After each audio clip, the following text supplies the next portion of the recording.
Mindfulness is a buzzword. People use it all the time. But what exactly does mindfulness even mean?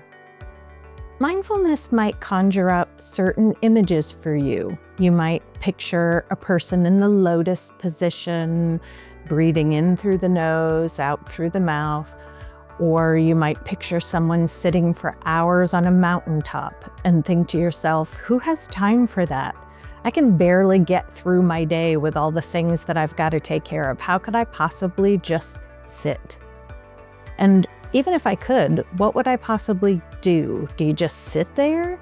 Do you clear your mind, whatever that means?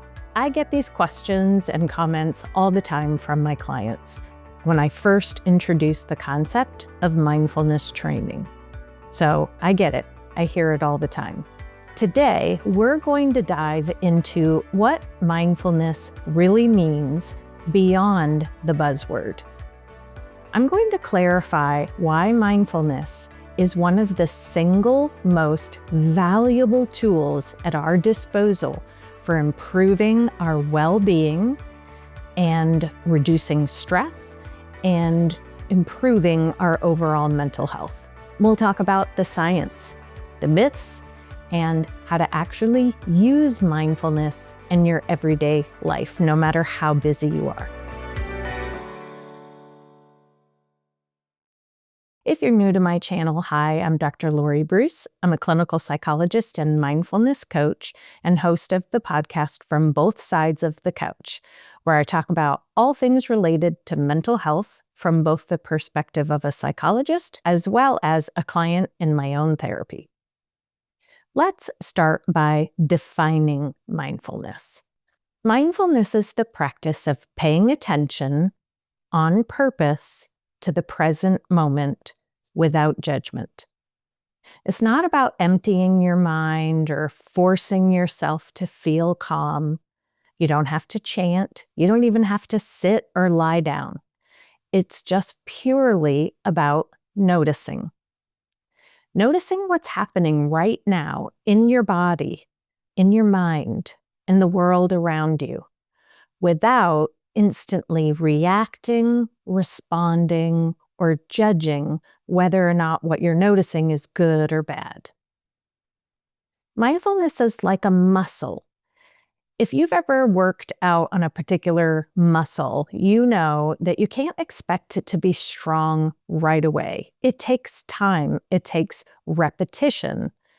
The same goes for paying attention in a very intentional way. It's a skill. You train it and develop it just like any other muscle. The more you practice, the more naturally it will come to you when you need it. Everyone is capable of strengthening their mindfulness muscle.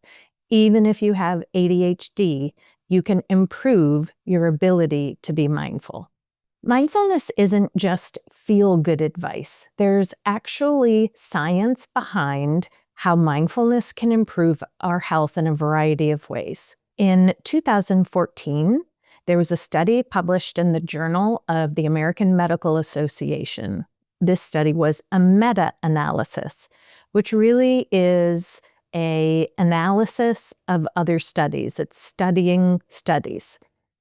So this meta-analysis looked at multiple studies of mindfulness-based interventions, and they found that mindfulness-based interventions improved anxiety, improved depression, and even reduced physical pain. And the bonus is it comes without any side effects.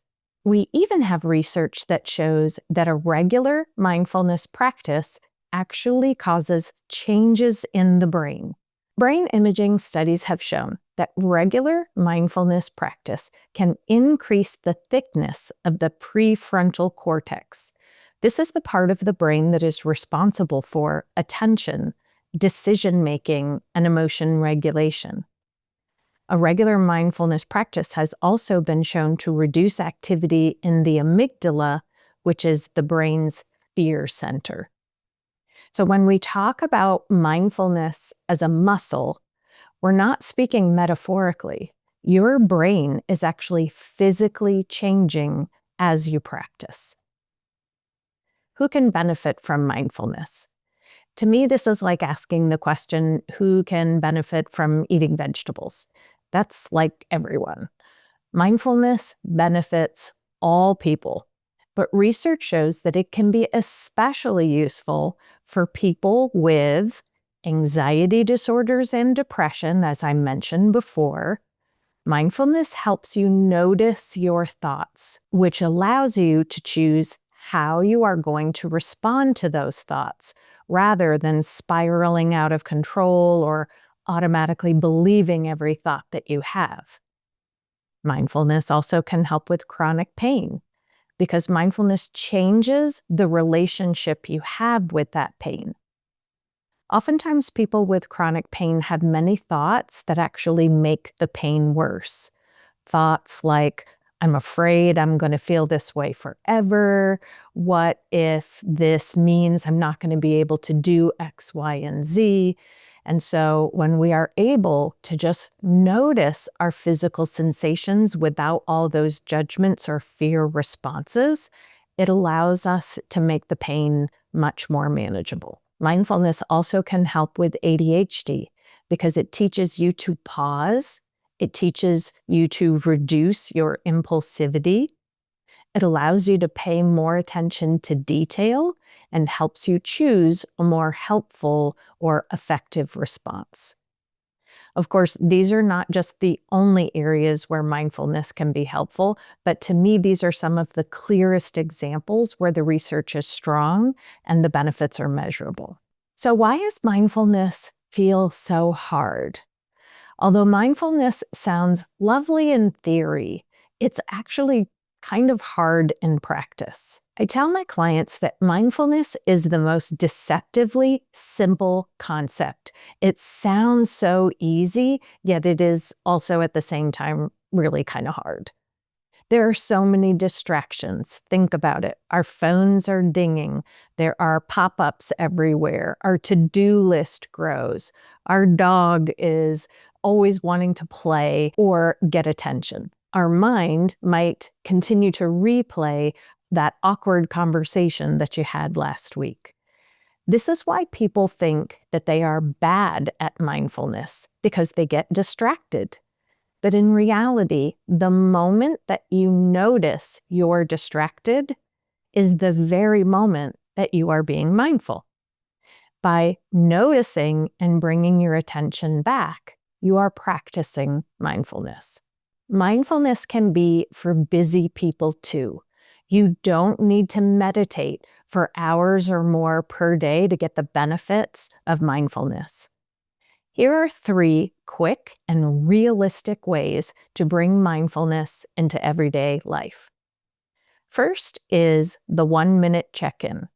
Pause once or twice a day, just for 60 seconds. Notice your breath, notice your posture, if you're carrying any tension in your body. No fixing, no trying, no judging, just noticing. You can also try to anchor mindfulness to something that you already do. Pick a routine task like making coffee, washing your hands, brushing your teeth, something you do pretty much every day, and use that as your mindfulness moment. Feel the sensations, notice the smells, notice the sounds. Just pay attention. And 3, use your senses as a reset button. Particularly when your mind is racing, just choose one sense. We have 5 senses: sight, touch, smell, hearing, taste. Pick one and focus fully on that sense for 30 seconds. For example, you can just pause and listen for 30 seconds and notice all of the sounds around you. You can try to find as many purple objects in the room using vision. So just pick one of your 5 senses and notice using that sense for 30 seconds. These micro moments might seem small, but they really do add up. And they're often more doable than committing to a long, formal practice, particularly at first. As you notice over time that you're strengthening your mindfulness muscle, you might want to step things up a little bit to the next level with some somatic or body awareness exercises, or just have longer periods of time where you're noticing your emotions or the thoughts that are passing through your mind. To wind things up for today, remember, mindfulness is not about achieving peace or making yourself calm, or even clearing your mind.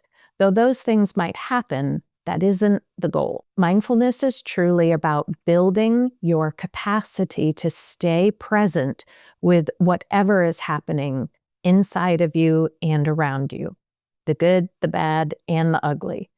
It's allowing whatever is there to be there and to decide, how do I want to respond to this? When you train that capacity, your nervous system learns to regulate better, your mind allows you to notice smaller details, and it allows you to respond more thoughtfully. You see options that maybe you couldn't see before. Here's my challenge for you this week. Pick one of those 3 quick tips that I mentioned before and commit to practicing it every day for 7 days.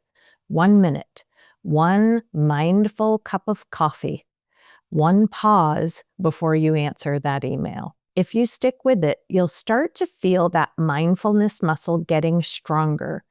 And that strength is something that you carry with you into practically every part of your life. Thanks for joining me today from both sides of the couch. Mindfulness is not a magic cure, but it is a practice that changes the way we engage in the world. And when we change how we engage in the world, our world changes too. If you found today's episode helpful, I would absolutely love it if you shared it with a friend or left a review. And if you try the 1-week mindfulness challenge, let me know how it goes. You can find me at drloribruce.com. I'll see you in the next episode.